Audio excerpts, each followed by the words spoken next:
Hello and welcome to Master of Orion Community Poll. Mal, what is this? Well, it's a community poll, like I said. Oh, I want to get your guys' opinion on what the next LP should be. I just completed one and I asked for you to put stuff in the comments, but I thought, you know what? Let me go in and give this a little bit of thought and some structure to it, and then let you all vote on it.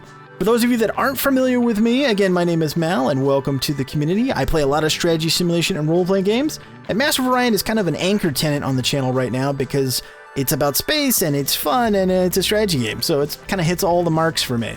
And I want to involve as many of you as possible in this next decision of what LP should we play.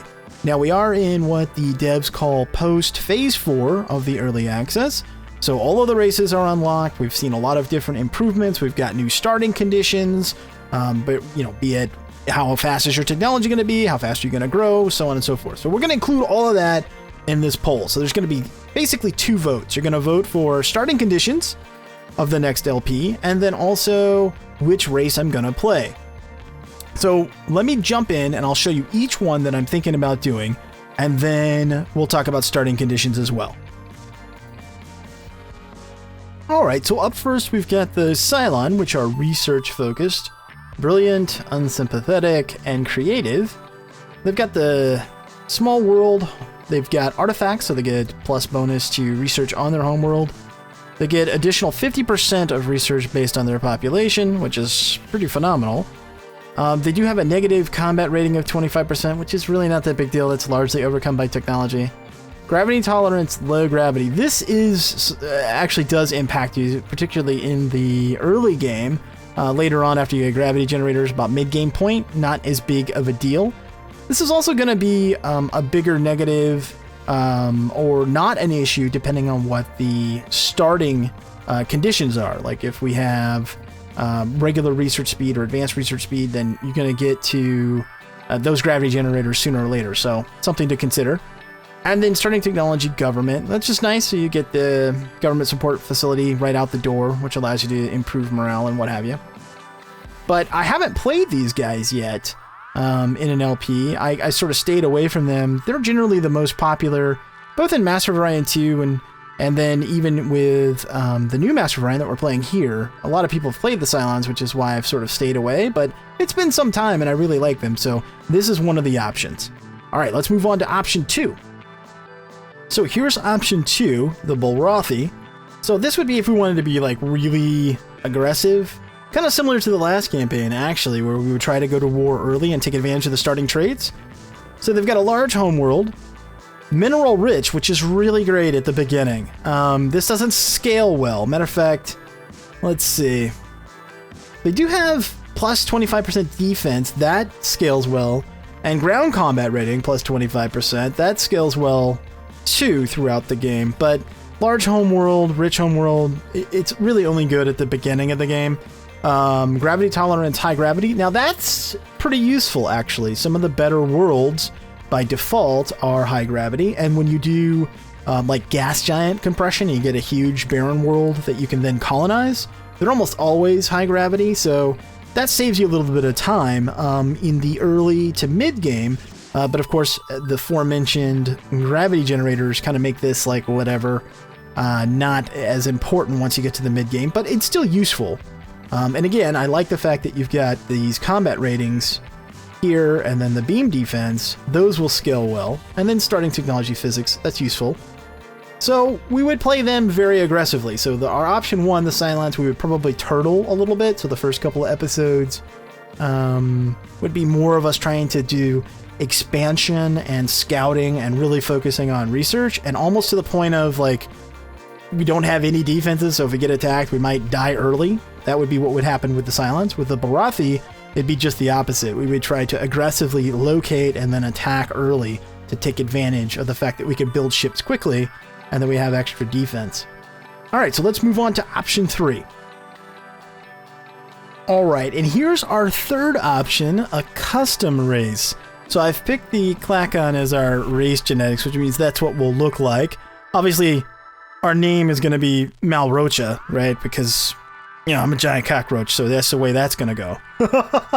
And then I was thinking about like what would be kind of cool, because I really love the Klakon, and I thought, well, okay, what would be kind of a neat, kind of just a twist on them. So I came up with this, and of course you guys are gonna vote on it, so I'll know what you're thinking here pretty soon. But I'm gonna go with a huge homeworld, and then take cavernous Uber planet. So we'll be able to convert that once we get the tech. And then minus 25% food consumption.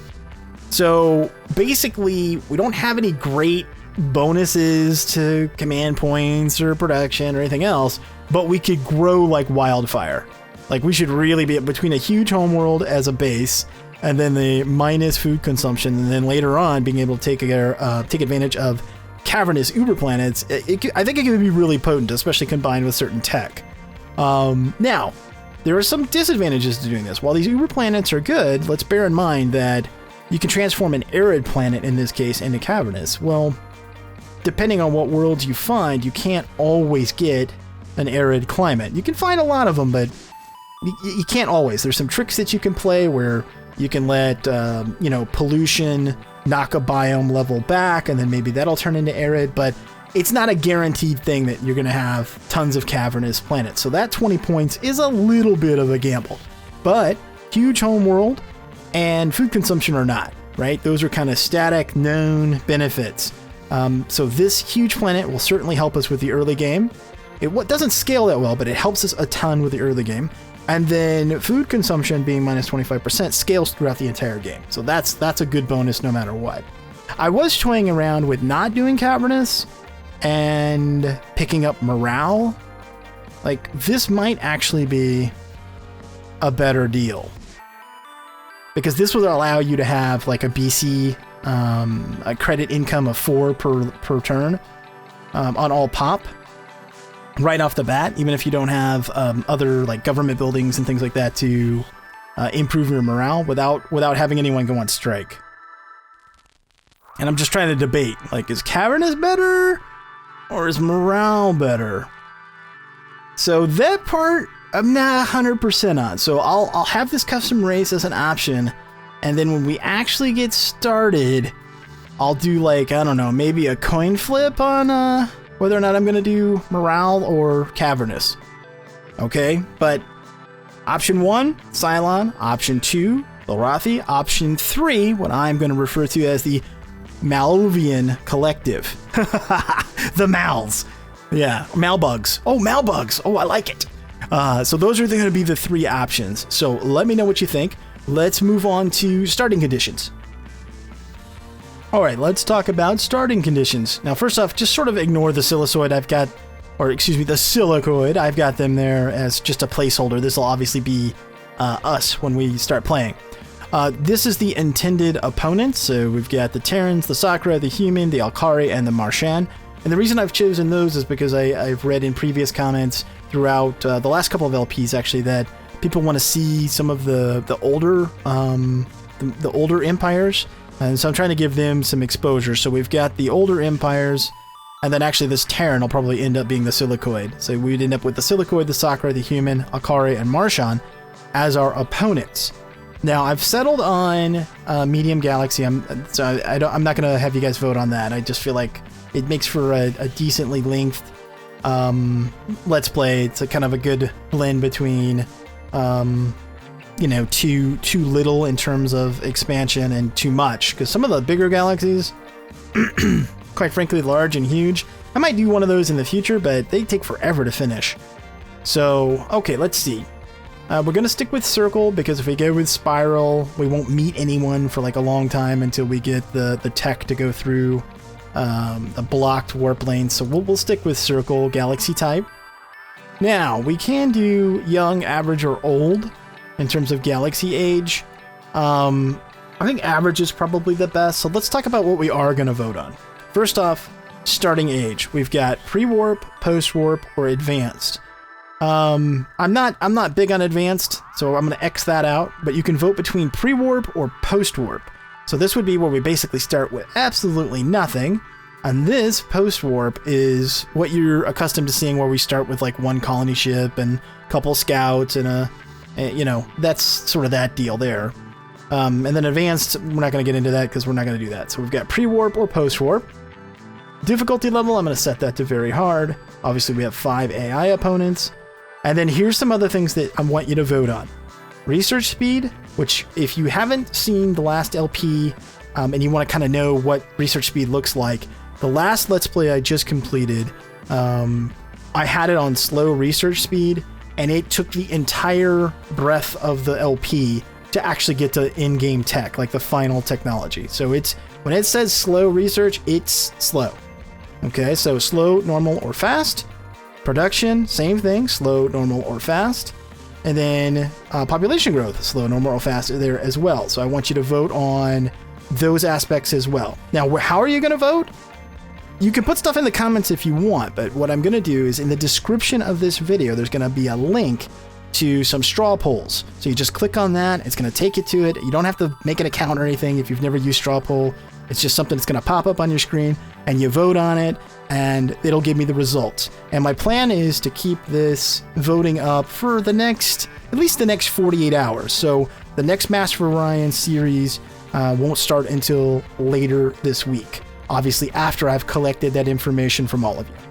So we're going to vote on if we're going to go Cylon, Lorathi, or the Malbugs. That'll be your first choice. And then you're going to vote on starting conditions. I'm really excited about this. I hope that a lot of you vote and give me your ideas, and that you are going to invest in this LP with me as well.